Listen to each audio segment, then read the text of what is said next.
motherfuckers! We're starting the show a little bit late, but you know, casually late, I guess. I almost welcome to out. I didn't. I had no doubt we were gonna get a show off today. I just, you know, I was waiting. I was on Skype for the 23rd edition of Slamcast here live on the Retro Unlim YouTube page. I did what I normally do to make Burhan show up. I decide, right, I'm going to play a video game, and the minute I turn my fucking computer on, you get that Skype message. Yup. So we're here. It's Thanksgiving in America, aka the most American of holiday, Black Friday. I've seen we've affected the lovely people in the UK with our spirit for Black consumerism. Friday. How did this happen? It is the most capitalist of all. It is the most capitalist of all holidays, but there's so much more to talk about. Fuck Black Friday. Yeah, okay. All I know is I went to the supermarket last night at midnight for a genuine reason, a beer run, and it was the only one that was open. And I remember pulling into the car park and thinking, I like shopping at night. There's no one around but me. Why is the car park full? And when I walked in, it was like a fucking entrance to a football game. It was scary. There were 15 police officers at the door. And it's madness, brother.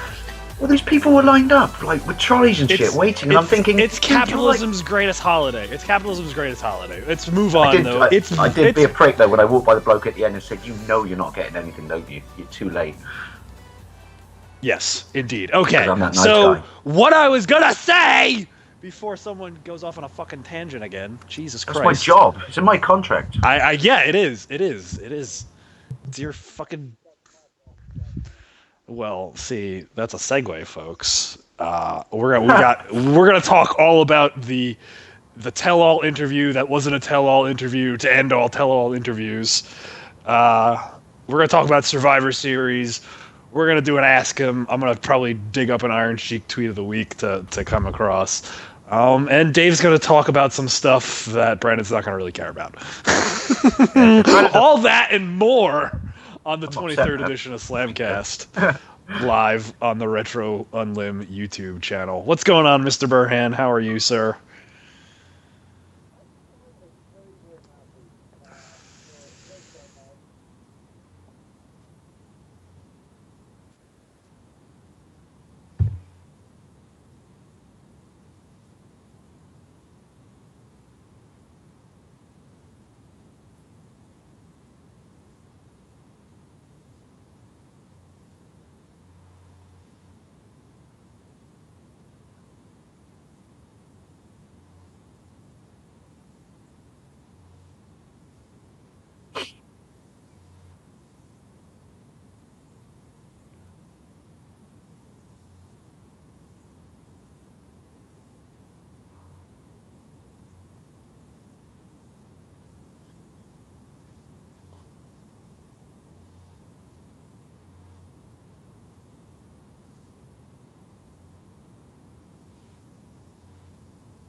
She should be happy.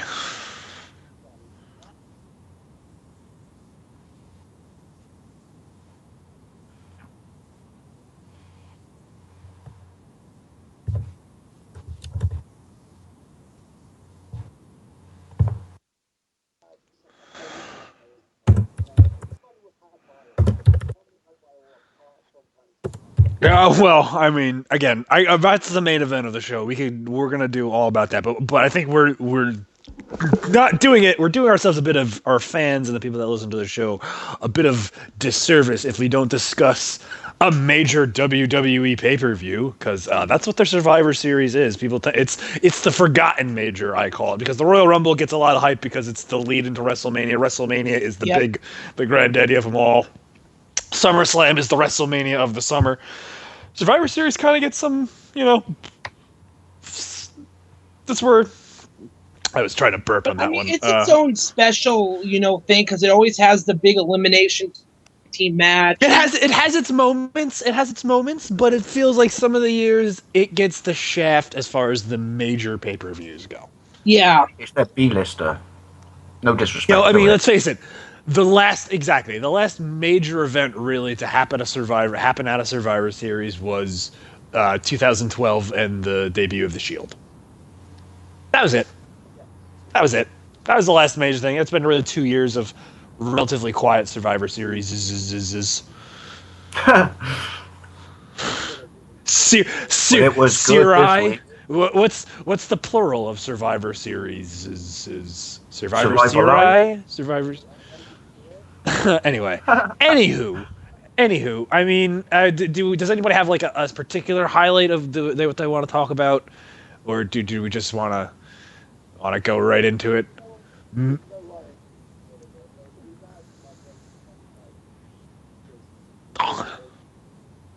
Ugh.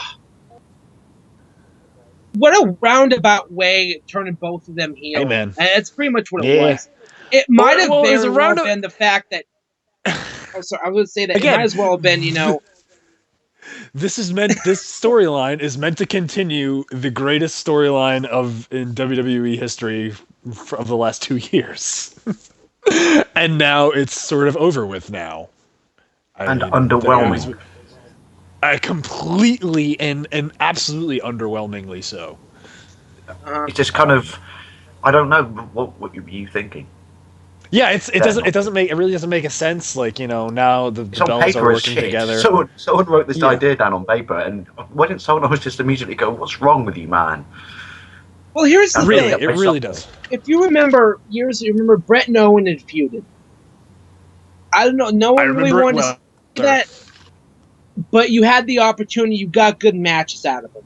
Matt and Jeff Hardy in 2009. No one wanted to see them against each other, but you got some good matches out of it.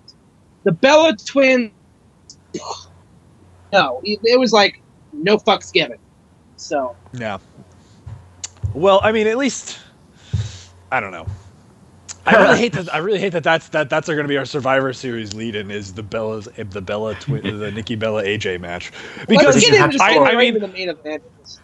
Oh. I mean, well, no, I like the match I like the story they told in that match. You know, I thought it was cute. You know, hey, 3 years ago, Brie Bella's husband was cost by AJ. You know, so you know, I got what the story they were trying to tell. You know, I understood that. I got what they were trying to do, but it felt like an episode. HLA, Eric Bischoff return imminent. It did. It took me by surprise. It was a curveball. Holy shit. We were watching the show at Tony's house, and he said he was raving about it. It's like, look, it kept my attention the entire time. It was the best Divas match I've seen in 10 years. Straighten something out on me. Yeah, I mean, but I guess, what does this mean for the Divas title now? Does this mean it's Nikki Bella's title, and we're back to the Bella Twins? It is.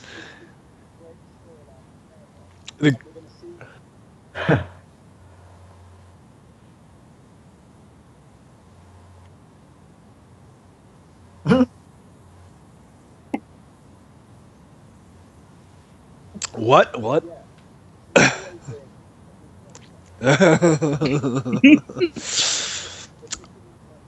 But Nikki didn't tell anyone. I mean, I wish they wouldn't tell anyone that this feud was going on.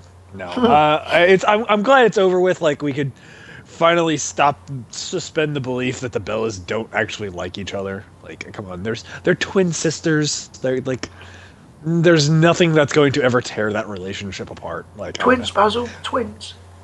I know. Like, I could suspend disbelief as a wrestling fan. Like, I could suspend my disbelief that Kane and the Undertaker are actually siblings. I could suspend that disbelief. But as far as two twins having some sort of beef against each other, I can't suspend belief. I don't know. I've had plenty of fights with my twin. I know. In the womb. I know. She didn't tell anybody.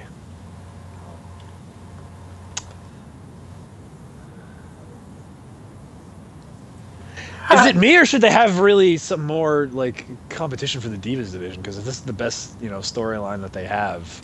I do. Here's the one. I guess the one positive of this I guess Divas, Bellas versus AJ Diva angle is we're getting some fantastic promo work from AJ Lee. I don't know if her husband. I mean, I know I love it. I'm making this joke that her husband is writing her promos for her, but. That line, come on! That talent is not sexually transmitted. Come on, Phil. Oh, Come on, Phil. burn, If you're gonna baby, write for the burn. if you're gonna write for the woman, at least don't make it so obvious. Come on.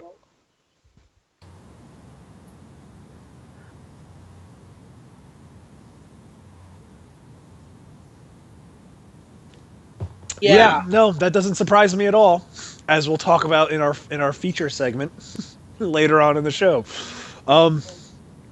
Anyway, like I said, don't want to bury the lead. Don't want to, give people too much. We got to keep people's attention, and then we'll talk about that in the second half of the show. So, what else happened on the pay-per-view that was really worth mentioning? Oh, we got as many creepy page angles as we could. Whoever does the camera work during the page match, bravo. Oh my God! Bravo. Speaking of Paige, you know how you do that? You get the season pass for WWE 2K15 and you get Paige. Well, they haven't released her yet. Oh, see, then there's no point in me getting it then. Yeah, trust me. When they release Paige, I will have my release. So what? The bonus feature of buying that pass, and they've not actually made what would be the bonus live yet. Yeah, no. That's not worth my $25 yet. I'm sorry, 2K. I know what I'm saying. That's just poor. Sorry. I got it. Reason I got it is because I ended up getting my last Sears check, and I decided, well, screw it. I'm just gonna get it. It was kind of a spur of the moment thing. So I've got the season pass. I've got all the DLC coming. So. Oh no, it'll be there eventually, but I can't help but think they dropped the ball on that one because that would be a massive, massive selling point, and possibly they should have got it in place before it fucking went out. I mean, considering that.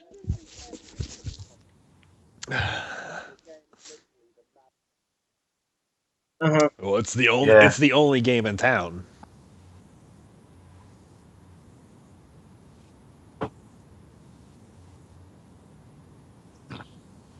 Oh, it's the exact same team. Same game engine. Just different. It's largely the same game engine. Little slight improvements. It's a bit more. But I'm going to be the guy that gets it every year because I like the WWE game. So. Yeah. Very happy you talked me into getting it, Nick, because it's my first Xbox wrestling game, and because I've not played any of the previous ones, it's like a brand new experience for me. So it's unmadonish for myself.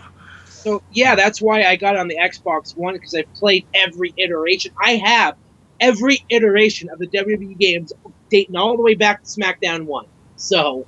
Nice. Well, la-de-freaking-da.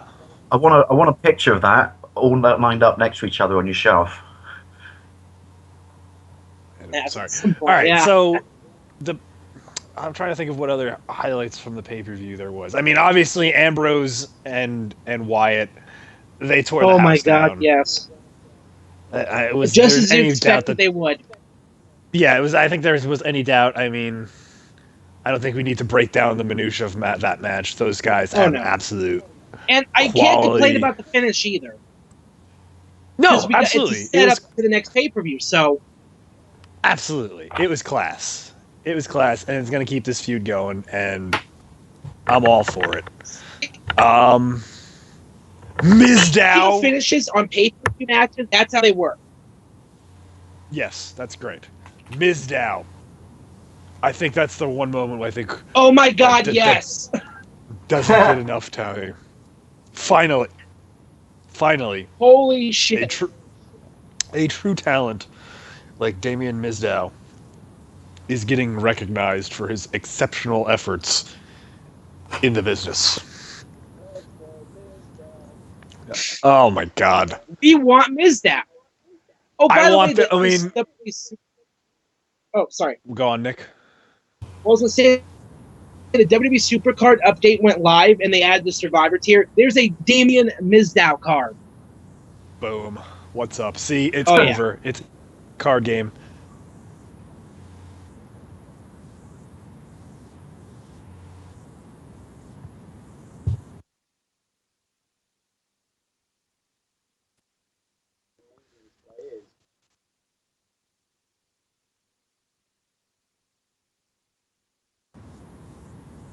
That's a theme that we're going to discuss later on in the show.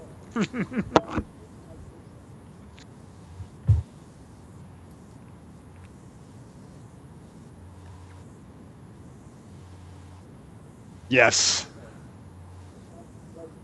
Yes. The modern day Shawn Michaels, if you will. As I like to lovingly refer to him as. Did you guys see the heel book trailer for Survivor Series? No, I did not see it yet. I will have to go watch it. Watch this. Did they refer to him as God. Eho Del Billy Gunn? No, that match was Seth Rollins and 4 Vince McMahon big guys versus Dolph Ziggler and 4 Vince McMahon big guys. That really was what the match was. I mean, oh yeah. I mean, do we want to break down every little bit of minutia for it? Let's face Big it. Show's heel we don't have turn to. number 6,742. Yeah, Big Show did a full Big Show again. Well, I mean, come on, he knocked out Cena and eliminated him from the match. I can't complain, honestly. I can't complain either, because you know why we're gonna get fake crying Big Show is the best Big Show, I think. At least to me, at least as far as memes go, whenever the Big Show tries to over dramatically act, it's fucking gold. So that's the one thing I'm really looking forward to. He's just a wrecking machine. Like his heel run in in the 2006 as ECW champion. Oh man, that is ECW. Big Show. Yeah, when you get Big Show and he's the big guy, you put him in an environment like that, and you just have him be a wrecking machine. Oh man, that was the only time I actually been seen the Big Show in public, and I was probably about all of 12 feet from him, and he is a sight to behold. It really is.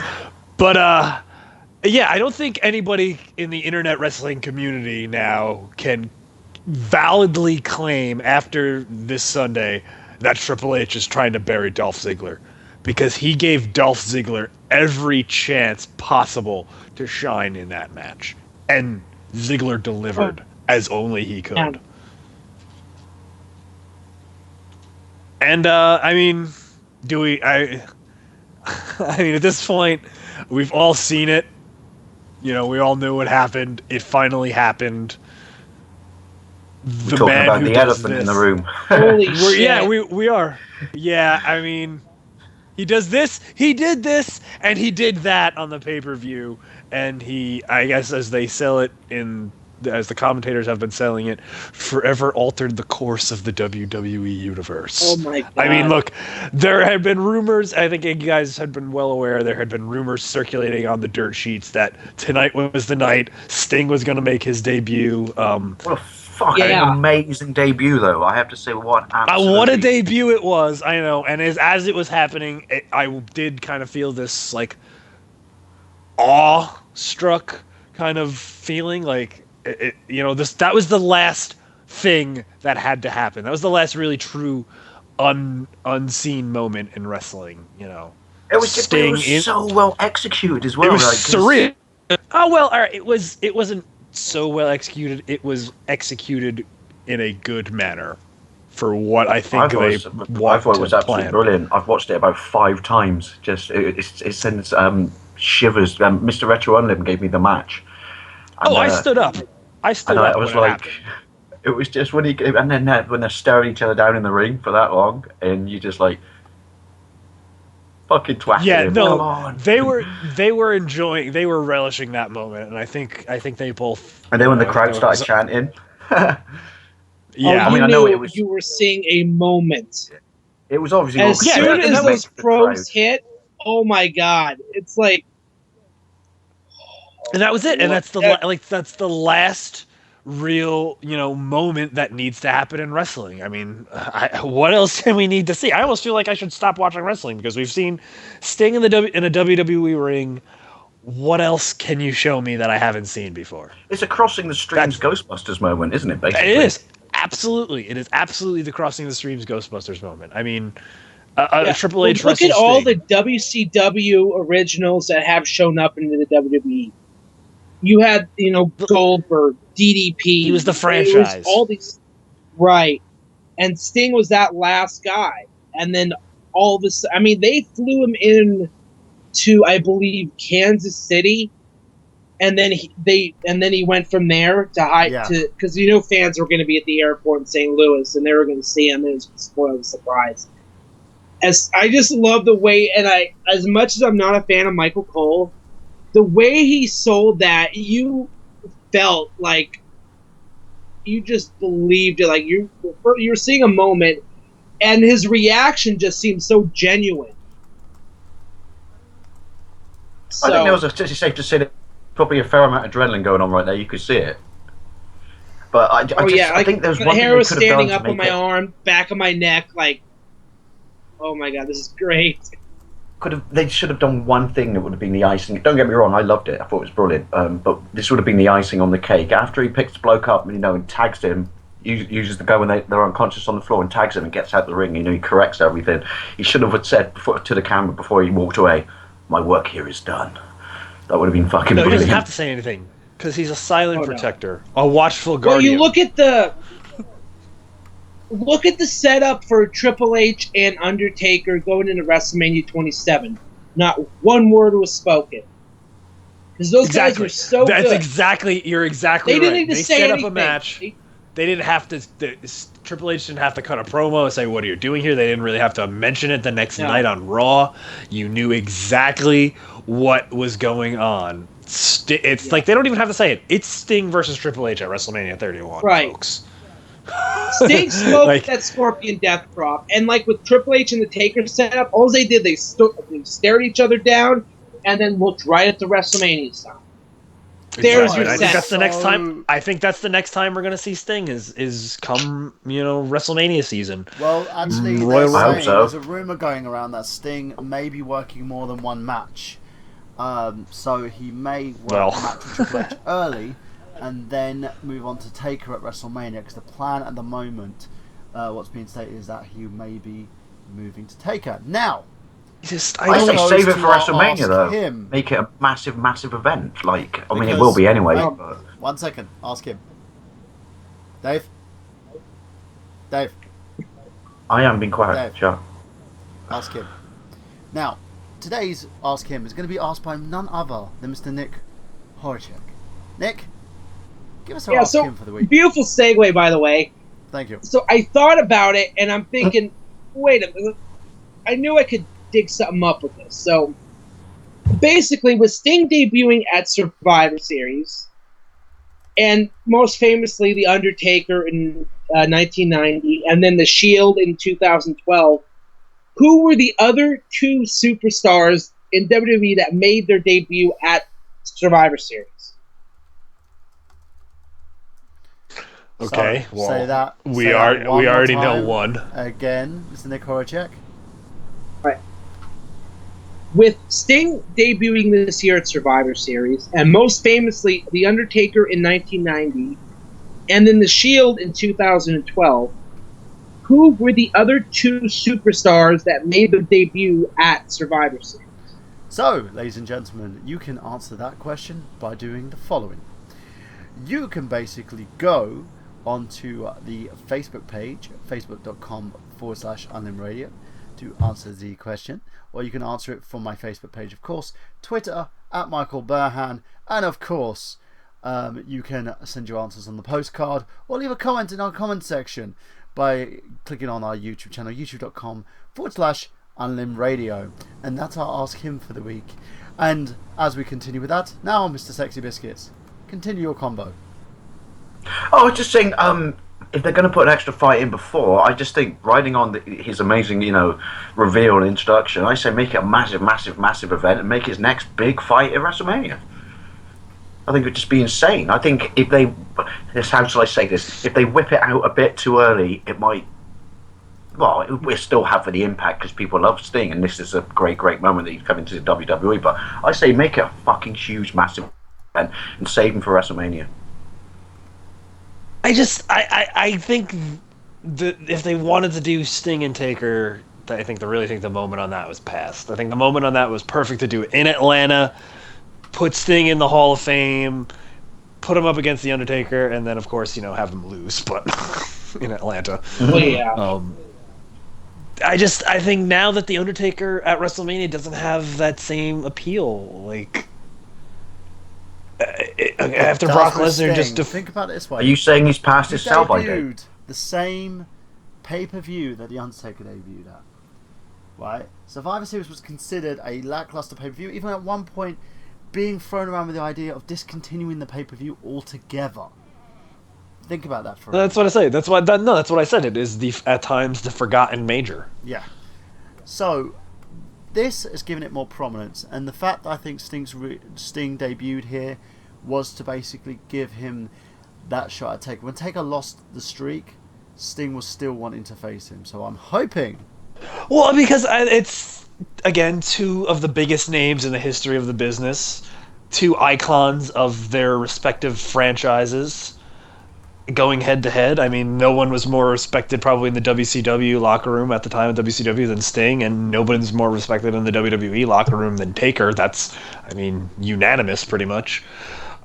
So yeah, it makes sense for these guys, but I don't. It doesn't have the same appeal to me. I'm sorry. After his defeat to Brock Lesnar, the mystique about the Undertaker is finally gone. You know, he's no longer the dead man. He's just Mark Calloway, 45-year-old, absolutely amazing professional wrestler, and one of the great and possibly Michelle. I am anorexic McCool. I don't care. He's happy. More power to him. But again, Mark Calloway will just forever go down as the greatest big man ever. Period. Hands down. Full stop. Don't even try and argue with that because you're just fucking wrong. Well, I have an interesting observation, on the Sting sort of, reveal, which to me, thinking when you talk about Brandon, that it's like the lesser of the bigger, It's like the Pacquiao Mayweather fight right now. Yeah, the Pacquiao Mayweather fight would be great, but without Pacquiao being undefeated, there's what's the appeal right now? I was just going to say, do they know that this is kind of the people view this as the lesser of their events, and so the Sting reveal was, because obviously it was such a big deal, was possibly to kind of draw some credibility back to it? No, I mean, because the people that go to Survivor Series are stoked they're going to Survivor Series. I mean, the year when I went to Survivor Series, it was pretty awesome. Of course, that was also when The Rock was making his return to wrestling for the first time in 7 years, so there was that moment to it. But like I said, it's not like nothing ever happens at Survivor Series. It just seems no, I'm not saying that. I just think this was a really, really, really, really big event. Yeah. If in any year where one of the major pay-per-views is going to be a downer, it's probably going to be Survivor Series. WrestleMania, they always pull out all the stops for. SummerSlam, in recent years, they've pulled out all the stops for.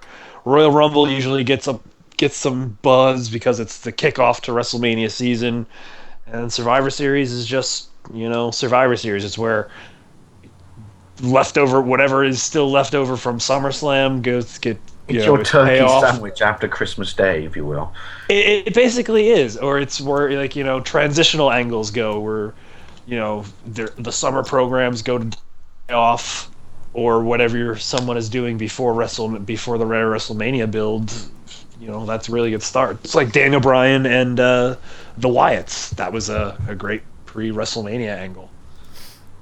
That was at Survivor. I think it was at Survivor Series. Was it? Maybe I'm wrong. I smoke a lot of weed. But you get what I'm saying. It's the major that doesn't get as much of the rub, so to speak. But this year was different. I think it got as much of a rub as SummerSlam and WrestleMania. I think even more so. It meant so much more. Because of Sting, though. I mean, I don't know, man. The Undertaker's losing the streak. No, because the WWE title wasn't featured. That's a good point. I'm going to point out something on Wrestling Revolution, which is our forum. If you want to go to our forum. Our exclusive Slamcast forum, Wrestling Revolution, which we have over 30 members at this point in time, getting more in there. We could have a Royal Rumble of all those members, yes. And I would win. I'm not putting anybody over. I would win. Come on. I'm not putting anybody over, man. Fuck it. It's facebook.com. I'd just be happy to take part, because it's not about winning, it's about competing. Facebook. Punches and kicks, bro. Punches and kicks. That's all a Royal Rumble is. I'll eventually say the group name. It's facebook.com/groups/WrestleRev. Wrestle Revolution. There you go. And this features all the episodes of Slamcast, including ours, the current one that you'll see before us as well.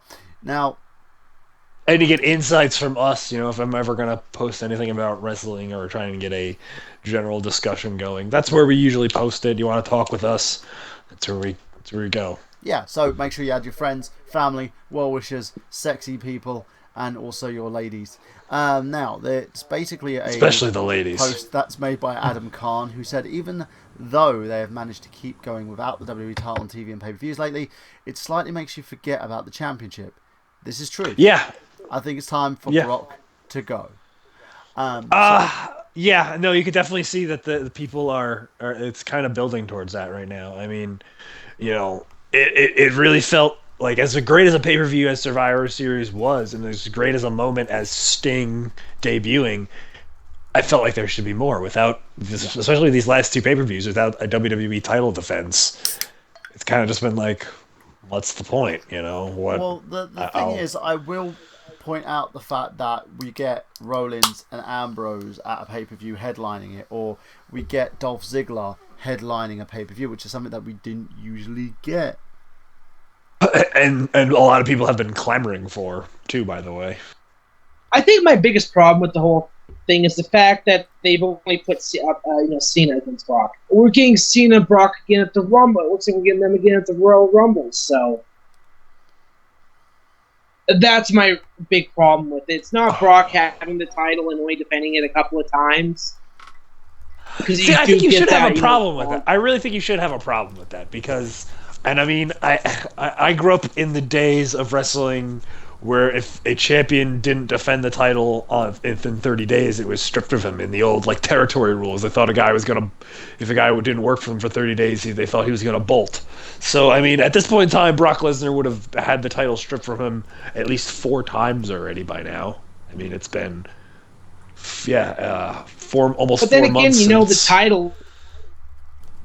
the title never used to be defended every month. I know, but you know what I'm saying? It was ended on TV at least once a month in some capacity. Even if it was a WWE champion against a random mid card guy, he still defended the belt on a Superstars or something like that. You know what I'm saying? We still got a championship match on TV in some capacity. Right. Yeah, and this is the thing as well. It's getting to the point where the title is becoming more significant on the fact, if you want to look at the counter argument, and now Adam, I agree with you. I think, in my opinion, to the whole matter, Brock needs to go because he's not really doing what he should be doing. That he keeps losing momentum every time he takes himself off of television, in my opinion. And the WWE are paying way too much money for the guy now. Because it's losing becoming prestige. stale. Yeah, exactly. It's a lot of factors. It's hindering them creatively. At the same time, yes, we're getting showcase these guys, new talents, able to showcase their abilities and get TV time. But without a title to focus on them, it really can't show that if they have the qualities necessary to lead the company going forward to be that guy. Like again.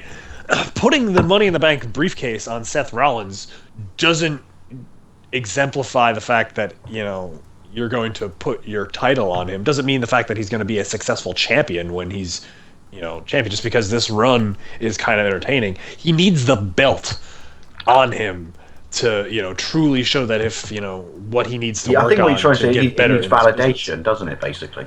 Yeah, he needs that validation of a title. The Money in the Bank briefcase does not validate him in that same way. Yeah. Long term. Short term, yes, it validates him, but long term, it really doesn't. But I know what you mean. It's credible validation, isn't it? It's exactly. He's got it, but without a title, then it's not really basically delivered. If that makes sense, that got away from me. But you know what I mean. Basically said, I'm the shit. I got the title, whatever. So that little trinkets, if you will, do not make a man. Yeah, exactly. Well, trinkets the title is not a trinket in my opinion. It's showing that this guy is the face of your brand, and that's who's going to lead your company going forward. That's your fulcrum, if you will. What John Cena has been for the last 11 years. I'd almost rather see the title on Cena because he's there every week, and I'm comfortable with it at this point. I liked the way Brock won the belt, the complete and utter dismantling of John Cena that he gave us, but he hasn't been on TV since. It was that day after Raw where he tried to sit on the bench. Like, he hasn't been on TV since then, has he? No, they did the rematch. Sorry, they did that rematch. So he hasn't been on TV since September. I mean, come on now. It's taking away from the product, man. Again, the ratings are suffering too because people know there's really nothing gonna really happen. They know what the storylines are, so they can watch the clips on YouTube. They don't have to watch Raw anymore. It's not good, man. They're painting themselves into a corner, and I would like to think that they're finally. No, it's not. I like to think that they're finally getting the picture, but I'm not totally sure that they will. I mean, they've pretty much had to be dragged kicking and screaming Daniel Bryan in the main event at WrestleMania last year. And that we can talk a little bit more about the Daniel Bryan situation. We will talk about that in our main segment of this episode. The thing that bothers me about the situation is they are not doing. They are going in the right direction. They are taking the right steps. Things have changed in the company because they've including a lot more indie talent in their roster. But without putting titles on these guys. Yeah, that's the thing. I said it's not enough, and without the World Heavyweight Championship, there's no interim like upper mid card title they could use to put the rest of the guys over. Which kind of sucks. I know they're trying to bridge the gap with the Intercontinental title and the US title, but they're doing that badly. By having it on two heels. Yeah. I don't know. It really just doesn't make a whole lot of sense to me. I guess. I don't know. Baby stepping in the right direction, but not doing enough.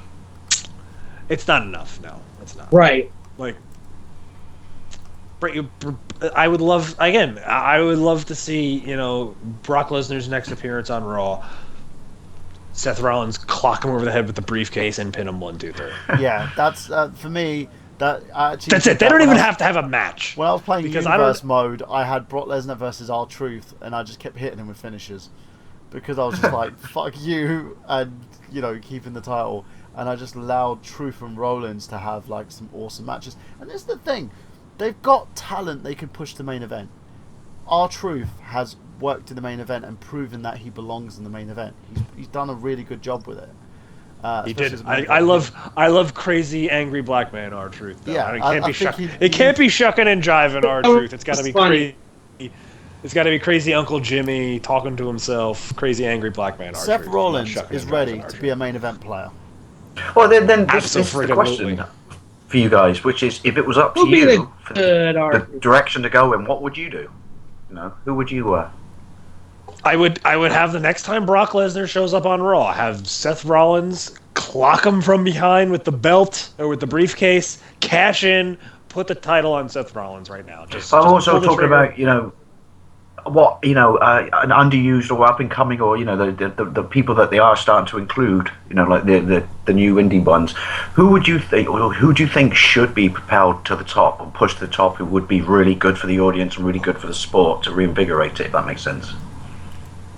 Where are they missing a trick? Tyson Kidd would be the curveball that no one sees coming at this point, because again, that's a guy who I think absolutely has the talent in the ring, can cut promos on the mic, but I mean, I don't know if it's requiring people, again, that suspension of disbelief that I don't think wrestling fans are capable of in this era. A guy that size taking on and actively beating guys that are like 6'5" and up. Like again, only in a video game does Tyson Kidd beat Rusev in a match. I don't think there's any promoter that would, or any booker that would reasonably book Tyson Kidd going clean over Rusev. I mean, I'm sure Tyson Kidd could make it look compelling, but there's just still something like, that's fake, man. A guy that size, he just destroys a guy like that in a fair fight.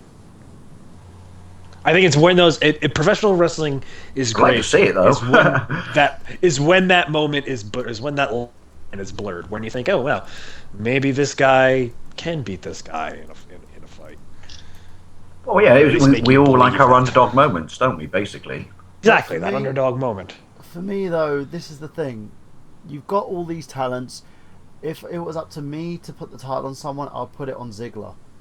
Use Ziggler's momentum. Give him that number one contendership. Like I wouldn't mind if Cena just went, and had his match with basically Lesnar. Cena's got to have. Cena's got to have a real match with Dolph, because their Money in the Bank 2011 match was with Punk. That was kind of like Cena giving the rub to Punk. Or they saying, hey, this guy match and have Ziggler pin Brock. That would be fucking huge. People would explode. I mean, you want your feel-good moment, WWE? That's your feel-good moment. And have Ziggler carry the championship for a while until Rollins has the cash-in. Then when Rollins cashes in, then have your fucking Rollins versus Reigns main event. You don't. A Rollins Ziggler feud would be absolutely fantastic to watch too. Just watching those guys bump around. I mean, those are some of the two what I call active bumpers in the business. I mean, the bumps that they take are not only incredible in terms of the extent to which they do it. I love their overselling. Ziggler does the "fuck this shit, I'm a tree" better than anybody has ever done it since Shawn. For those of you who don't know what "fuck this shit, I'm a tree" is, look it up. See, Nick knows what "fuck this shit, I'm a tree" is. Oh yeah. But I mean, I think again, if Ziggler, if given the chance, if given an actual chance, and doesn't get hurt like his last chance happened, he absolutely takes the ball and runs with it, and is an absolutely viable commodity to be the face. So you're saying he deserves the chance, then, basically? Absolutely, he's put in the work. Look, this guy got his start as Chavo Guerrero's caddy. He's put in the work. Yep. It's time for him to get his moment. But he's been a trooper. It's time they rewarded him for his loyalty. By the way, Nick, is the answer to your Ask Him, by the way. Yeah. Chris Fitzpatrick said, is it at Kurt Angle and The Rock? Well, I know at least one of those was right. Yep. Is that correct? And yep. Pruning. Chris Fitzpatrick, you are the wiener. Hot dog, we have a wiener. Okay, might as well go with some bonus points. Can you name the years? 1996 and 2000. Right? 1999 for Angle, and Rock was 96. Yeah. Okay, so I was a year off. So our winner of the Ask Him this week is Mr. Chris Fitzpatrick. Join us again for next week for another Ask Him, of course, where I'm going to challenge one of the hosts to ask one, and Mr. Dave Wade. Oh, I think I already got one too, by the way. Oh, okay, Brandon. We'll challenge you next week to ask. I have to remember it though. Isn't technically my little section one long asking? Kind of, but you've got to do the Ask Him. So I'll do an Ask Him, but I don't know if I can carry the mantle of you guys so well. Thank you. So I'd happily carry all your mantles, by the way, but I expect minimum wage and health privileges. Yeah. All right. So that was Survivor Series in a nutshell. I mean, unfortunately, you know what? One of the greatest. What are you gonna say? I have to admit, I did love Dolph plowing through the remnants of Team Authority. Like, oh no, that was a great finish, and it was even a great finish was even made better so by Sting's appearance. It was the perfect ending to that match. My problem was. I really enjoyed Survivor Series, but the reason I speak so, I love the Sting reveal, even though it's brilliant, was possibly thanks to someone who will name unnamed, who gave me a link to possibly somewhere I may or may not be able to watch full WWE matches, for free, cough, Tinterwebs land. So it was my proper first full Survivor Series, and cough, thanks internet, it was awesome. Well, there you go. And it didn't even cost you but £6.99. Anyway, no, it cost fuck all. I bootlegged it. I mean, someone bootlegged it. No, I didn't. I mean, allegedly, someone bootlegged it for me. There you go. So again, one of the greatest moments in wrestling history, definitely Survivor Series history. It definitely ranks in the top 5 moments ever happened at the Survivor Series moments, including The Undertaker's debut, including CM Punk winning the belt from Alberto Del Rio, and that was whatever really else. A great moment. That was just kind of It's a memorable moment that happened at the Survivor Series. When you talk about great moments that happened at that pay-per-view, those are just some of the ones that go down in history. And the 2014 Survivor Series will definitely go down in the upper echelons of Survivor Series events. But the next day on Raw didn't really continue that strong momentum. Yeah, I agree. Raw kind of fell flat. They definitely dropped the ball. Yeah. Definitely dropped the ball, Raw. Way to go. I mean, I didn't watch it. I didn't make it to the end. I fell asleep before the end of it. The anonymous, it's back. Is it really back? Like, I want to believe that was a joke. I really did. I really want to believe that was a joke, that they wouldn't actually do that. But this is the WWE we're talking about, and as we've learned from their botched attempt at trying to launch the network in the UK, and from a lot of the stories that were brought up in our feature segment that we'll talk about very shortly, I'm not surprised by this level. Do you know that actually made the Financial Times, by the way? I'm assuming you're familiar with the Financial Times, obviously the big business newspaper. Yeah, the botching launch of the UK WWE was actually covered in the Financial Times. Well, not in one front or anything like that. It was tucked away in the back.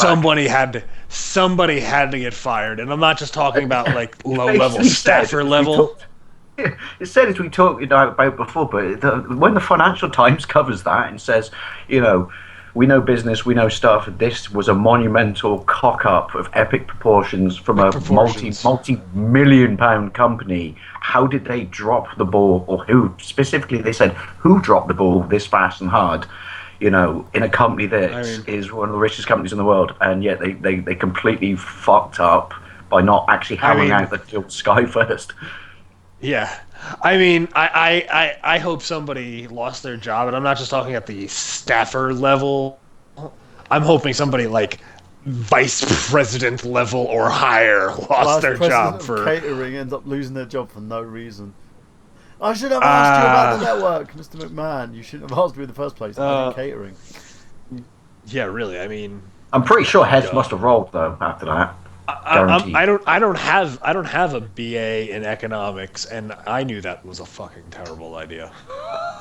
Anyway, that's a whole that we've talked about that terrible. No, I just thought I'd bring relevance to it with the fact that it made the main Financial press. Times. Yeah, that's how you know it was a big deal. It gets covered in actual news outlets. Well, speaking, I think that's probably the first and only time they'll ever talk about wrestling. Speaking about news outlets that aren't really real. This show is sponsored by kayfabewrestlingnews.com, and we've got an article, basically, as we keep it kayfabe. We call it the kayfabe news article of the week. Yes, correct. CM Punk return imminent, denies CM Punk. CM Punk's long-awaited return to World Wrestling Entertainment is reportedly imminent, despite adamant statements to the contrary made recently by CM Punk. According to the article published today, that Bleacher Report, the brash performer will be back in WWE in time to begin a program with Ryback and culminate sick at WrestleMania, even though Punk himself has expressed a profound distaste for both Ryback and the professional wrestling industry as a whole. During the recent appearance of Colt Cabana's Art of Wrestling podcast, Punk unequivocally stated that the wrestling days are behind him, which led to a majority of wrestling pundits to proclaim that the wrestling days are exactly ahead of him. Punk's vehement insistence that he's finished with wrestling is a tactic of admission of his impending return, according to presumably well-researched, fact-checked article published today by WhatCulture.com. It's clearly a swerve, insists an article, adding that Punk wouldn't sound so adamant about not coming back if he weren't actually coming back. According to a reliable source close to Punk, he secretly can't wait to be back in the WWE because he desperately misses bringing smiles to the faces of the WWE universe. Oh. So there you go, guys. He's a people person. That is our article this week from kayfabewrestlingnews.com, where wrestling is still real to us. Damn it! God, dude, you got. No, it's my line, Nick. You're not allowed to step on my line. That's Sorry. That's I fucking. I did that once, and he told me he would cut me. That was fucking gimmick infringement, and I would have fucking sued. Yeah. Gimmick infringement. That is. It's my gimmick, bro. I'm so you're gonna call David Otunga then? I want a fucking t-shirt that says you're bordering on gimmick infringement, bro. That is gimmick infringement in the flagrant sense, my friend. Anyway, so all right, we talked about it. We finally mentioned it. It happened. And, I mean, look, I knew it was going to happen at this forum. Anybody who tried to tell me that he was going to go to any place else other than his best friend's own podcast was just fucking wrong. He's not talking about what you guys think. He's talking about the New Day debuting on SmackDown. They really? I don't watch SmackDown. So did they really debut? I'm glad that they finally got this angle out in the public before this Ferguson shit kicks off some more. Because, I mean, it doesn't bode well for three black men trying to be empowered when the black community is rioting right now. Anyway, that's just my opinion. We're not going to talk about political, but good for these guys. They're trying. I'm glad Kofi Kingston finally moving on from the whole Jamaican thing, because that was Jamaican me crazy. I was waiting for you to say that. I know. I'm such a fucking mark. Anyway. Oh yeah, I think that was Jamaican us all crazy though. Let's face it, the lack of. He could have Jamaican the main event crazy because he had a good. He could have been Jamaican the main event picture a long time ago, but I think that gimmick was Jamaican him be a mid card still. How much mileage are you gonna get out of that? I don't know, man. I'm gonna see how much more I can make. I can't do it anymore. All right, I'm good. I'm done. Yeah, I'm good. He's not I'm glad. jerking his chicken, okay? I'll tell you what, the next time I get pulled over by the old Bill, I'm going to work that line in there somewhere. They won't get it, but it'll make me happier. Excuse me, sir, but you know how fast you were going? You're making me crazy, officer. Yeah, you got to get a forged passport. Get the passport to say you're from Cape Town, Jamaica. And then when he reads it out, you'll be like, you're just making me crazy. Cape Town's in South Africa, brother. Dude, it's what time? It's like 3 a.m. here. Give me a fucking break. My brain is hardly functioning as it is. Now Kingston is in Jamaica. He destroyed it with phone sex yesterday. Exactly. Sorry, Mike. Let's go to the elephant in the room, Brandon. Let's go to the main event of the evening, if you will. Let's talk about Mr. Punkity Punk. The man who gave Daniel Bryan lyrics to his own theme song. I mean, no, the man who certainly made our every wrestling fan everywhere's Thanksgiving so much better. So much better. First of all, I will just say this before we get into the meat of the podcast. My close personal friend, and I say that with complete hyperbole because we only met briefly once in a locker room, Colt Cabana is a fucking genius. Because, yes, everybody pretty much knew he was going to... This is where the, CM Punk interview was going to be told through. He got it when everybody was paying attention. Thanksgiving Day morning, everybody's home. Everybody's sitting in front of their computer because there's nothing else on TV other than parades and dog shows. And that's when he decides to make this announcement. I mean, this was kept... He usually announces, a week after who's going to be, or like the previous week, who's going to be on the following week's podcast. This was kept completely under wraps. And I'm actually, the guy's a genius. Hats off to him, because he knows how to direct the most attention possible to his podcast. And I think any wrestling fan who hasn't listened to an episode of Art of Wrestling by now, what's wrong with you? Go listen. After you're done listening to this show, go watch or listen to the archives of the Art of Wrestling. Because in my opinion, it's the best wrestling podcast out there. Yeah, and the thing is, there's several imitators out there. You've got Stone Cold having his podcast, JR's. Well, I don't think we could call Stone Cold an imitator to anything. I wouldn't call Stone Cold imitating anything.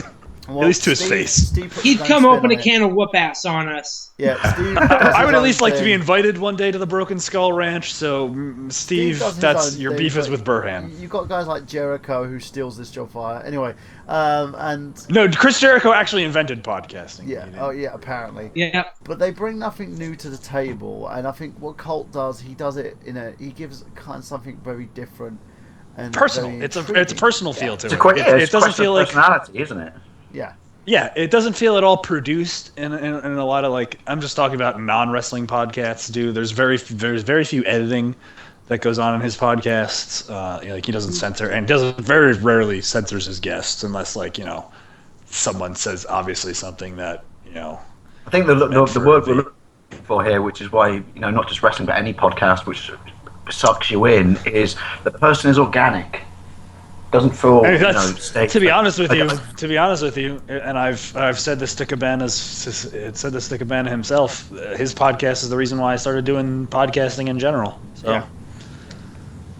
Huge. So all right, it happened finally. But let's talk about some of the topics from it though, because the first topic we got from that was Punk stating the real reason why he's not in the WWE anymore. So why don't you enlighten us, Mr. Liggian?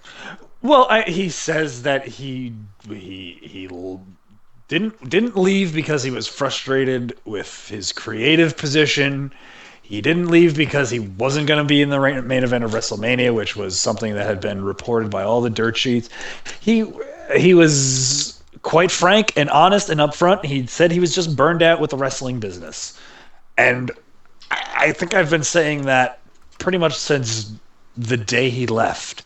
I mean, if you could pretty much tell by the way someone acts on TV, how they act on TV and how they act on the internet, especially, that someone's not having fun anymore. And I think he even said, he put it out in the tweet himself, and I think I've actually probably retweeted this at the time when he does, that this poop ain't fun anymore. Because when someone puts that, they're not really having fun in their job. Yeah, and the thing is, him getting injured and also the WWE doctor situation didn't help. Like him. No, I mean, really the fact that he had MRSA and the WWE physician refused to diagnose or even treat or even diagnose it properly, and he goes to. Wait, you're fucking kidding me?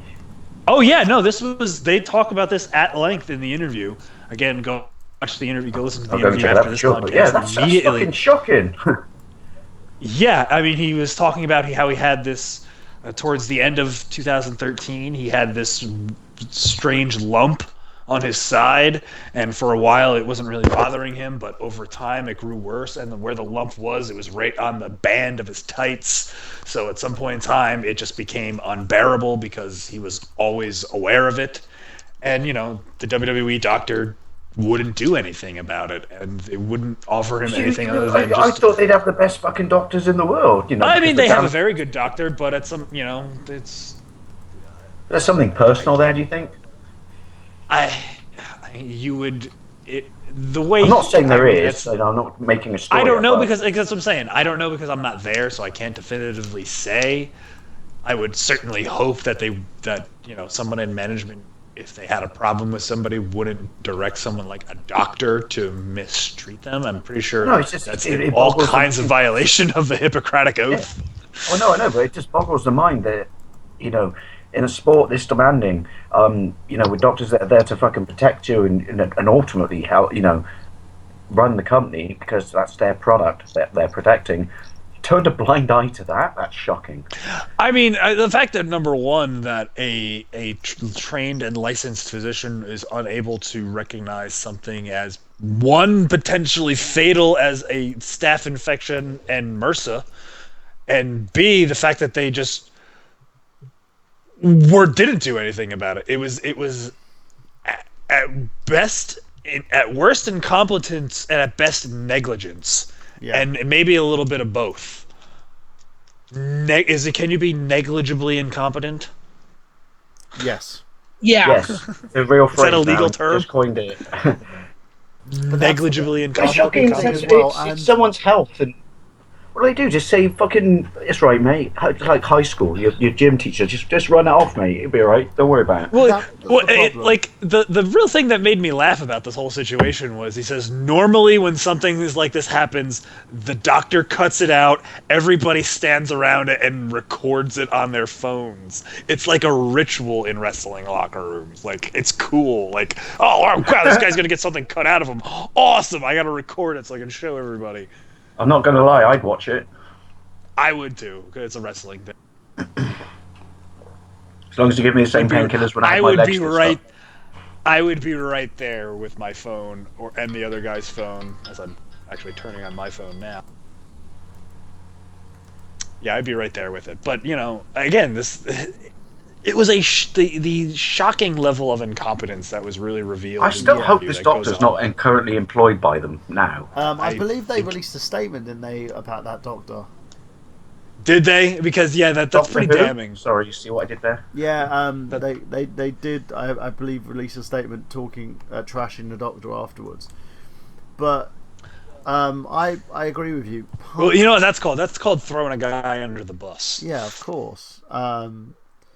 I mean, that's really the only thing they could do from a PR standpoint was try and distance themselves from it, because the WWE corporate structure from the top down comes off looking really, really, really, really bad. Like, I mean, I have no idea how this company is able to stay in business if there's incompetence at this, such systemic incompetence. Yeah. Do you know what? For my time talking to you guys, that prides itself on its health and wellness policy. Remember, this company has the best, drug testing policy around. Well, compared to what is what I say. Like, yeah, I mean, it just seems like you'd think they take the health and safety of their performers very seriously, and you have a guy on your staff as that incompetent. It really looks bad. It does. I agree, Nate, because you say, and one of the first things, when I first started talking to you guys and you brought me into wrestling, was one of the first things that absolutely, shocked me, not in a good way, not a bad way, was that, people look at wrestling and just go, oh, they all must be on steroids. It's like, no, it's got such a virulently strong drug testing process that actually shames modern athletics. So they're that good at that. How does this fall through the cracks? With a company that's dedicated to fucking making sure their sport is clean, how does someone miss some potentially life-threatening illness like that and just says, oh, it's all right, mate, take a fucking aspirin and call me in the morning? Take a Z-Pack. Take literally just a fucking generic pack of antibiotics. But this is the thing that they give to people. There was also the issue with Vince McMahon stealing Punk's ideas, and people were sitting there complaining about Punk and the fact that he's insulted the WWE by doing everything that he did. The thing is, you get to understand a lot more by listening to his podcast. Punk is obviously fed up, and it's happened to a lot of people. You've had actors who have left the industry because they're fed up with the way Hollywood treats them. You've had, voiceover artists or musicians leave their recording industry because they get fed up of the way they're treated by their labels. Yeah, disillusioned. Yeah, and Punk's no different here. Punk just wants to move on from the situation and just focus on his life, and he has every right to do so. I mean, I've been saying that, since day one, and I think really what this interview wrestling fans should take away from this interview is, let the guy go, man. Yeah. Let him go. Like, cherish the memories. We don't have to chant CM Punk whenever a segment is getting boring. That he's not coming back. Like no matter how much we chant. I know we want to believe. Believe me, I wanted to be a true believer, like anybody else, to believe that one day we would hear the Cult of Personality one more time again. But I've really just accepted the fact that from this interview we're never going to hear that again. And again, the the MRSA thing was bad. MRSA thing was legendarily bad. But the coup de grace, and I guess we're going to talk about the big one early, just to get it out there. The coup de grace was the fact that they fired him on his wedding day. That to me is the ultimate sign of disrespect, and like Punk said it itself, in a business where that prides itself on being a family. The boys in the back and the girls in the back are brothers and sisters. They, for the most part, obviously family disagrees, but for the most part across the board, everybody. I agree, because it's like that's not just a massive sign of disrespect. That's a proper kick in the balls and a deliberate, poking him with a stick. Exactly. You cannot argue that guy did not pay his dues. Did not, no, not even that. Like that's all understandable, but the fact to do something like that on the day like that. That has to be deliberate. That can't just be a random clerical. Yeah, that's what I was trying to make. Yeah, that's not an accident. That's not a clerical error. That's exactly. We're being pricks right now. Yeah, that's spiteful, vindictive shit. Right dick there. move. And regardless of what whether they fell out or not, what the story behind why they did that he may or may not know. You can't You can't say he was never not committed and 100% professional, and so that on their part is that's just fucking sour grapes and poor sportsmanship. And the big thing here as well was the fans saw most of the stuff that was happening reflected in the ring. When Punk lost the title and eventually lost to Triple H, right, and Triple H buried the shit out of him, we saw it. It was on live TV. When they ended up giving him the belt to the point where his knee exploded, we saw him banged up and injured. The guy just powered through. He was dedicated, he was loyal, and Vince McMahon and co just shat on him. And that was the biggest issue here. He has every right to be disgruntled. I'm not going to... I love the WWE, but I'm not going to have two bones about it. He has every right. So does someone like Zack Ryder, who shat on for basically bringing WWE into the forefront of social media. Punk legitimized the company, and as a reward, they just crapped all over fucked him over royally. Yeah. It's like some people say when people air their grievances in public, don't air your grievances in public. There's no point crying over spilt milk. You look like the sour person. I agree with you, man. I think he's got every reason to have a genuine... This is the one. This is them dropping the ball, the biggest ever, and just a shallow, cold-handed move that I hope does bite them in the ass and they learn something from it. No, like I said, this is one thing. This is one time where someone who would appear to have an axe to grind and comes out with an interview like this and absolutely comes off as 100% the wronged party in that situation. Exactly, and I want to say the one thing.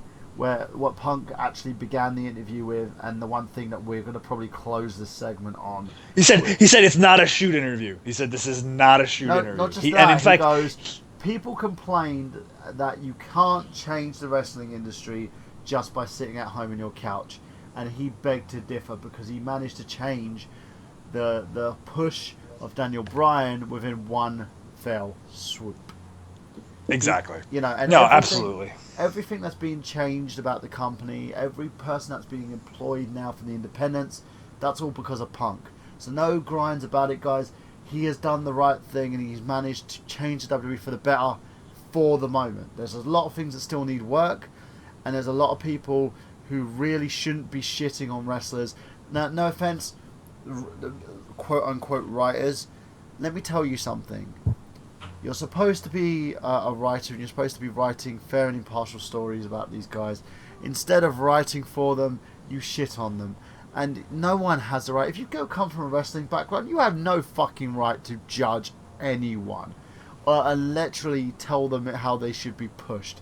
Because that's bullshit.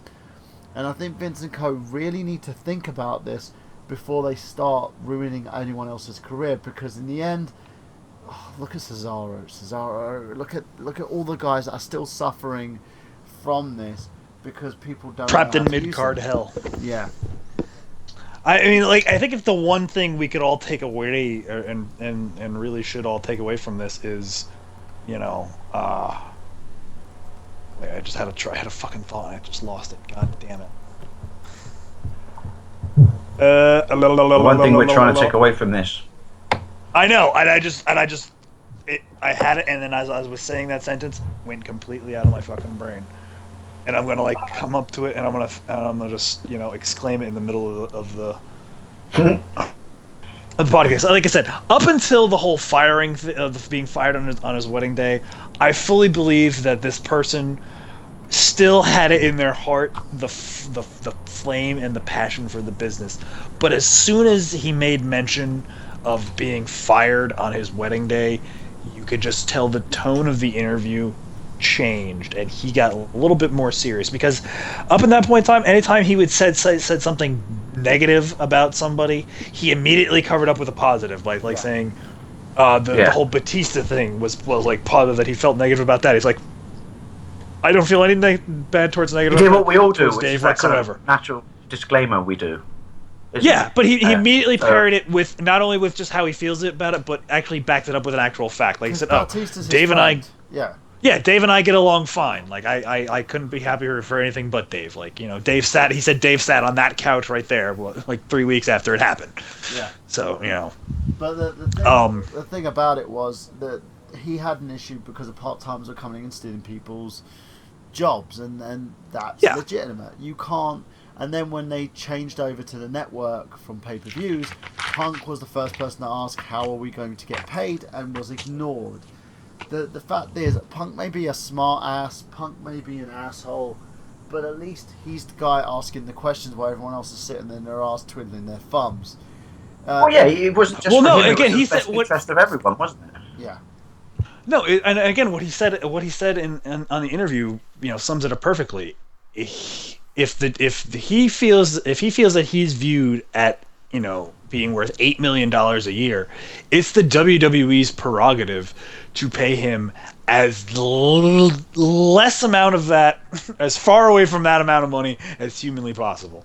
So $500,000, that seems like an acceptable thing, because they get guys that are just so blindly convinced that this is the place that they want to work. They're just so blindly loyal to the WWE brand that they'll do whatever they want just to A, get on the roster, and B, stay there. Not piss anybody off. Always be political. Shake this person's hand. We called it the JTG effect. The JTG effect, exactly. Not lose their spot and just, maybe not JTG effect of the fact that you're practically invisible. It does beg the question, though, because obviously he was a moralistic guy, and he spoke his mind, and he was generally, in the locker room in the best interest of other people. Who exactly did he rub up the wrong way in WWE then? Everyone. And was it McMahon? People were insulting him and saying his straight edge lifestyle was phony. Vincent Cote used to take the piss out of him. I've read articles on his starts and stalled pushes. The reason he was pushed in ECW, Shawn Michaels. Shawn Michaels sat there and was like, you want an impartial voice? Here it is. Stop messing with the guy and start pushing him. You want to create new stars, but yet you're sitting there making fun of people for no reason. His second push, again, was just due to his pipe bomb. The fact they allowed Punk to just go out there and say whatever the fuck he wanted. And then afterwards, it was just, they didn't know what to do with him. Now, but a lot of it sounds like they're punishing him for their own mistakes. I'm not saying he did anything wrong, but if you create this, or give this person this power of opinion or to do whatever they want, then you can't be unhappy with how it turned out because you did it. Yeah. So it's contradiction in terms. Now, going on from that, let's go on to Dave, your questions and answer session, so as you attempt to stump the rest of our hosts. Yeah, hang on. As you know, people, because the Untitled Movie Show is bumped till next day, but my computer and internet in this land of England runs on coal and donkey piss. Yeah. So Give me a second to fucking make this window like, oh, come on, why are you whiting out on me? I'm going back to my favourite, which is 15 facts that are strange but true. Okay. All right, let's give you like 10 facts, maybe? Not 15? Well, I'm going to give you 10 because I'm going to have to miss a few of them because I've mentioned them before. Right, yeah, like 10. More WWE and World Heavyweight titles have changed places on what as opposed to WrestleMania, because people think more heavyweight titles have always changed place on WrestleMania, and that's just simply not true. Well, because there's only been 30 WrestleManias and there's been more episodes of Monday Night Raw. No, I know, but also the as we talked about earlier on, they're the lesser events, and people, you know, at least to me, in my limited skills of wrestling, expect, belts to change place at the big events. But I was surprised at this. Okay, next one. No, you didn't even answer the question. Sorry. Where did they take place as opposed to WrestleMania? The reason I say I'm surprised it was SmackDown. I was quite surprised at that. No one answers. And there's the elephant in the room again. I'm sorry, that was a poor fact. Hang on while I have a quick vape. Cool. That's amazing. That's on SmackDown. Wow. And this is actually on Monday Night Raw. Raw was next. And again, people, you can't, don't hold a gun to my head, but I'm basing this on their own website. So if it's wrong, they do like to bend the timelines and recorrect their own history from time to time. Who was the undisputed WWE champion for one night? Undisputed. Was that Hulk Hogan? Nope. No, he held it for a month. Just one night. Rey Mysterio? No. I'll give you a clue. I bought his action figure based on Mike's soundbite.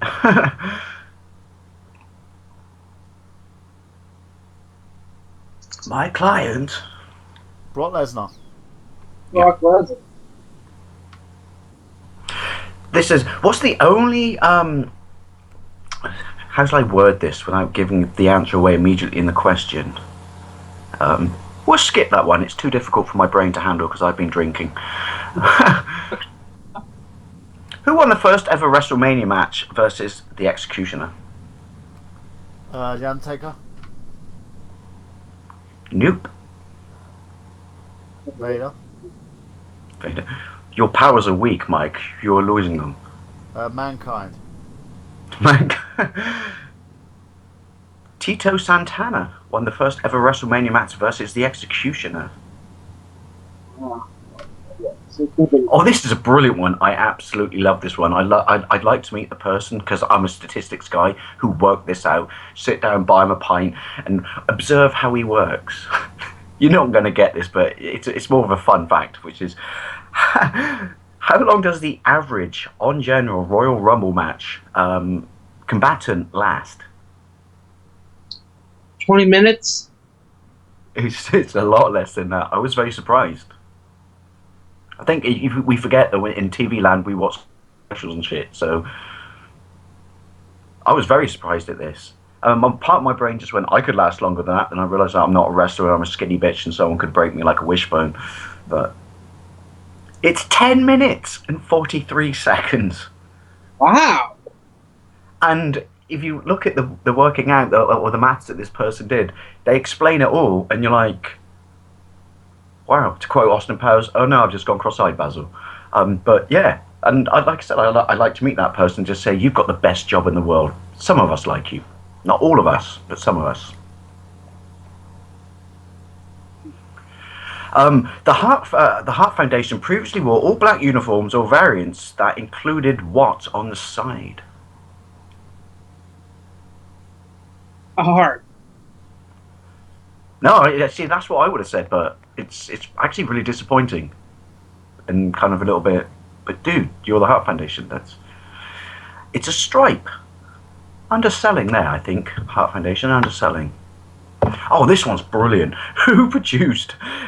Big fat record producer, even though I hate him and he's a cunt. Sorry, people, I dropped the C-bomb, but I've probably just given him away. Who was the main producer on the album WrestleMania and was a key producer on the song Slam Jam on it. You know, the dodgy record, record they released early in the 90s where he goes, Undertaker says slam. I'm pretty sure he's trying to hide his name from this right now. I'll give you a hint. No idea. He wears his pants Florida style, and he has moobs. MC Hammer? Nope. This is just, I like this fact because I hate this guy, and yes. Because don't get me wrong, I love wrestling now, thanks to you guys, but this album was a fucking travesty. Simon Cowell is forever trying to hide the fact that he's one of the most successful record producers in the world ever, in pioneer of TV shows I also hate, such as X Factor and Pop Idol. But he's tried to distance himself from this so much, but he was the main producer on the WrestleMania album in the 90s. Oh my god. Yeah, Cowell. Wear your pants as high as you want, but there's no running from us, bitch. What persona did John Cena adopt at the Halloween edition of SmackDown in 2002? Rapper, vanilla. It was a rapper gimmick. He dressed up as Vanilla Ice. Yeah. And I went back and watched it and was like, wow, really? That one's going to show up, years from now when you're retired on TV programs. It was kind of cool, though. I did like it. I'm not going to lie. It took 12 years for a #1 contender to win inside a Hell in a Cell match between 1997 and 2009. Who was it and who did they beat?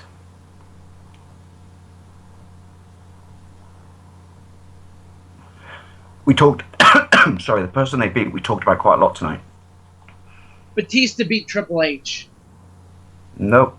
We talked about both these people quite a lot tonight. One of them was, Brandon said, I think people aren't interested anymore, and the other one was the other guy that I can't taste too much, I'll give it away. Undertaker and... Ooh, come on, sir, you can do it. I was going to say Mankind, but I'm fucking... I'll give you a clue. What letter comes after B in the alphabet? Oh, CM Punk. Yeah. I quite like that one. I'll watch that as well. People, I may, find these facts, but I do, not you people out there, I do make a point of finding the video after to watch it to make sure that it was true, and some of them make me laugh. During the May 2nd, 1992 edition of WCW Saturday Night, a press conference was held to announce an impending NWA World Tag Championship tournament designed to fill the titles left vacant by the Steiner brothers. Two of the microphones featured flags with the classic WWE block logo on them. What were they? Actually, that's a bit difficult, sorry. Yeah, really, that's way back. I can't even... Do you know what the funny thing is, though, from a legal perspective, they did not have the permission of WWE to do this or participate in the tournament. And so it's no one's going to get it. Yeah, I'm not. I think we should leave that and make it they ask him for one episode. Because that's such a stomper. Yeah, really. I don't want to reveal the goodness. That sounds like porn. Sorry, I don't want to reveal the goodness. Hey, I was just checking this refrigerator needed to be repaired.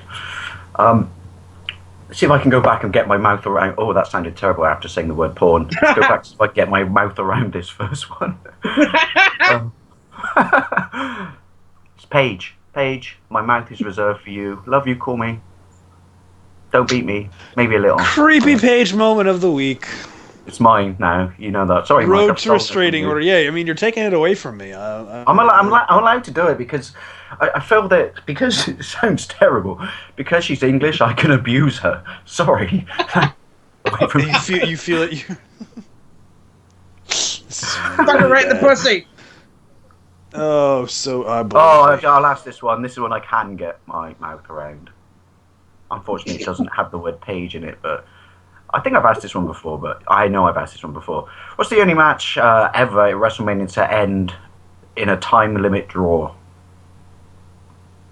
What WrestleMania WrestleMania? 12 Iron Man match. Can you name the wrestlers? Bret Hart, Shawn Michaels. The greatest match of all time. Oh, apparently this is Jake the Snake Roberts versus Rick Rude at WrestleMania. Oh, I've got to do my Roman numerals and I've been drinking shit. IV's 4, right? Oh my god, I sound like such a retard. Yeah, if it's The only if it's, WrestleMania if it's match I ever to before end V. time limit draw. Yeah, if it's I before V, it's 4. See, the Iron Man match didn't end in a time limit draw because the match went on to eventually have a finish. Right. Although it did go 60 minutes, but it didn't end at that. Like, wow, it's matches, funny. This was back in the day when, like, for TV's sake, the wrestlers would only get at maximum 10 minutes. Well, they basically wrestled for time.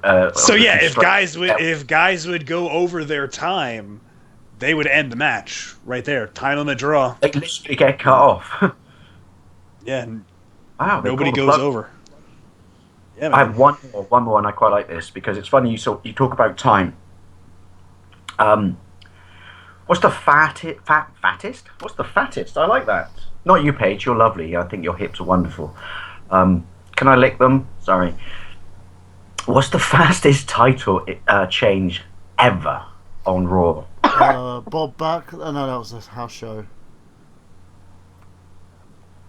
2002 is your clue. I'm shocked at how quickly this is. Hardcore title.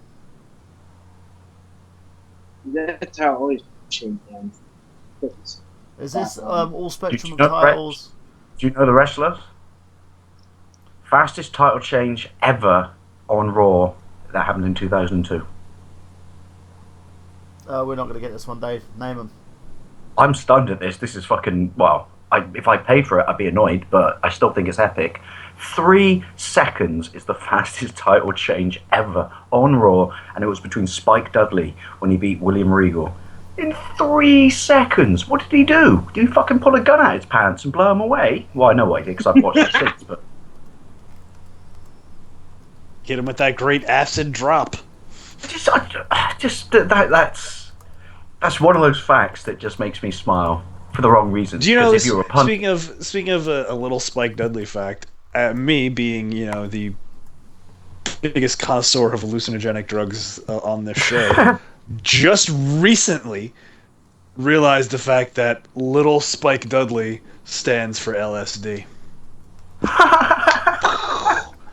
Blew my fucking mind. I was like, oh yeah, it makes so much. Like, I got the acid drop before as his finish. So finally, the pen dropped. Finally the other shoe dropped. Little Spike Dudley, LSD. Fucking I'm a dumbass. I'm also the person who didn't realize the University of Penn State logo was a lion's head. Well, dude, don't feel bad. It took me to the age of 12 to realise that the FA Cup stands for Football Association. Well, Dave, do you have another one for us before we... no, that was 10. Okay, yeah. So now let's move on to the Iron Sheik tweet of the week.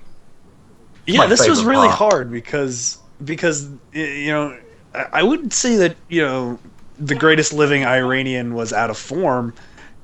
There was just no real. Yes, I called the Iron Sheik the world's greatest living Iranian because really, as far as I don't know very many great Iranians. I'm sure I'll get lots of hate mail from the Iranian equivalent of the NAACP, but I just didn't really have anybody to really go on, so that's why I call the Iron Sheik the greatest living Iranian. There's no bronze, gold, silver, or bronze. It's just this one this week because there was really a lack of quality content. I'm not going to doubt the greatest living Iranian, but there was no standout other than this one.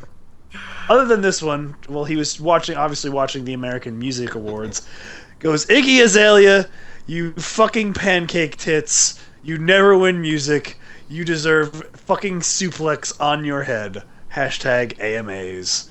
And that, ladies and gentlemen, is your Iron Sheik tweet of the week. Can I add a little something, since, to American guys, which is these music awards. That I'm sorry about this. That stain that we gave the world, One Direction, won 2, 3 awards, and do you know what they said?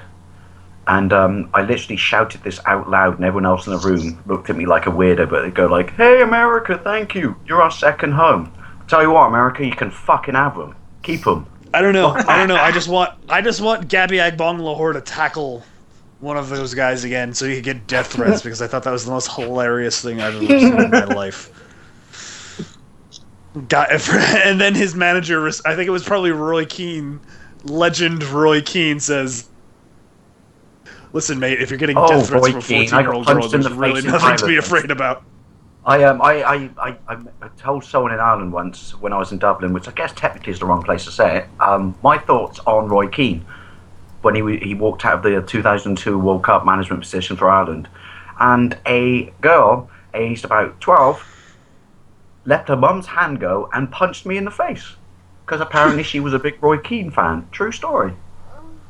Keno! Although I have to say, sorry, I got to put one football thing in just for Brandon. Did you see the amazing, and I hate them because they're not Liverpool, but Liverpool suck. Brendan Rodgers, he's a prick. I hate him. I'm going to say massively xenophobic now. We should not have a Welsh manager at a fucking Liverpudlian club. That's fucking beyond crap. That's looking into the trap before you pop the ghost. That's how wrong that is. Yet again. And also, I think he's realising right now. Further proof of the English's disdain of the Welsh. Yeah, but I think he's realising right now that pretty much, sorry, mate, it wasn't your management skills last year, it was Suarez, and now you're fucked. Exactly. Well, exactly. That's a conversation Man City's, for another podcast. So before we sort of troll the rest of the podcast and turn away our viewers... sorry, Wales, I love you. Stop having sex with sheep. Exactly. Let's go to the plugs. So, Mr. Nick Horacek, plug away. Alright, you can find me on YouTube at Game7. You can find me on Facebook at Nick Horacek. You can find me on Twitter at Game10. And on Twitch at Game187. I'll try and stream some WWE. You sound like a robot. Just going to say, well, you turned into a Cylon. No. Or your base belong to me. Yeah, your internet's crapping out there, Nick. But yeah, you can find him on Twitter, Gaming Pegasus, and you could also find him on YouTube as well. Go and check him out, because his gaming videos, when he vlogs over the top of them with wrestling, are awesome, and I don't think you get the respect and love you deserve, my good friend. Now, I'll give you your Xbox. Dave, plug away. You can find me on Lawnboys Post 1975 YouTube, retro video gaming with occasional vlogs and waffles that make no sense whatsoever. My current vlog is why I had to explain to someone who was trolling me, who is now currently the latest troll I've collected with their insults. Because when you block someone on YouTube, their messages still come through.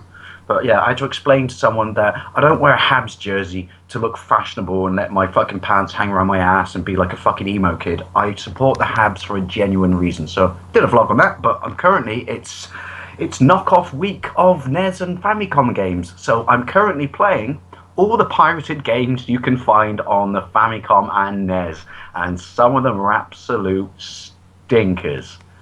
Although I have to say, even though it's balls rippingly hard and raped me in my eye sockets many times, Sonic the Hedgehog on the NES is actually quite impressive. And guys, check that out on youtube.com/LawnBoysPost1975. Brandon, take it away. So if you listen to this podcast, obviously I'm assuming you like professional wrestling, yeah? Alright, so if you like professional wrestling, you should go out and support independent wrestling at your local establishment where independent professional wrestling is being held. Trust me, I know it's happening somewhere around you. It's inevitable that there's some crazy weirdos out there with a ring and a dream. Quite crazy weirdos. Fucking crazy ideas. Visionaries. I know, visionaries, exactly. That's what we were some 5 years ago when we tried to live our dreams in front of our friends and family. But I guarantee you, there are people out there in your local area with dreams, and they're trying to live it, and you should go out there and support it. Support independent wrestling, because that's the true grassroots of this moment, of this sport, of this business that I passionately and vehemently defend, even despite the criticism from my peers to the contrary. Follow me on Twitter at Brandon All Hope. You can. Oh, that was a great burp. Windy Pops. Hit me up on there. I was drinking lemonade, so it was a lemonade-y burp. Citrus. Follow me on the Twitter, Brandon All Hope. Citrus. On the Instagrams too. And also, people. I'm on there. He raises a good point, which is get your ass off your fucking couch, because live entertainment is the best.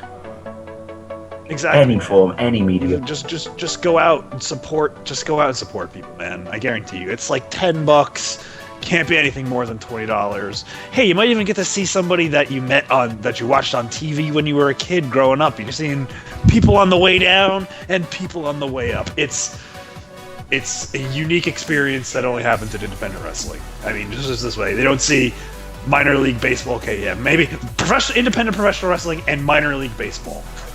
The only two scenarios where you see stars on the way out and stars on the way up. So, and if you Brendan and Nick, if you ever get your sorry asses to England, and I'll obviously invite you, Mr. Burhan, they do, we call it amateur, not independent, but I think that's a demeaning title. We call it amateur wrestling, and there are 3 places in Bristol that do it, and it's £5, and they give you a free beer. I will treat you all. That £5 it will not offset 257. So they're playing my damn theme song. So let's get on with the show. For Michael Burhan, for Nick Horacek, for Dave Wade, I'm Brandon Liggian saying good night. Go forth and spread beauty and light. Peace, love, and happiness, humptiness to all. Love you, Paige. This show was sponsored by Brandon Liggian's Creepy Page Moments. Yes, ladies and gentlemen, if you want to see him get closer to a restraining order, I really don't want to get closer to a restraining order, but just check out his things Creepy seem to be Page trending moments towards it. From the man who's Hashtag Creepy Page Moment of the Week. From the man who's been barred by Stanley, who's been barred by everybody in entertainment history. He is Mr. Brandon Liggian, and he is the creepiest page-loving man you will ever know. But he bombs really like a bad thing, motherfucker. though. Love it. Now, of course, Our love is pure. Your love is pure. Our love is pure. Our love is pure. Don't try and taint it. Yeah, but not as tainted as the cardboard cutout that you hold in your room. Anyway, ladies and gentlemen, Fucking my East Anglian princess. We are Audi. Please don't tell me there's a hole cut in this crotch.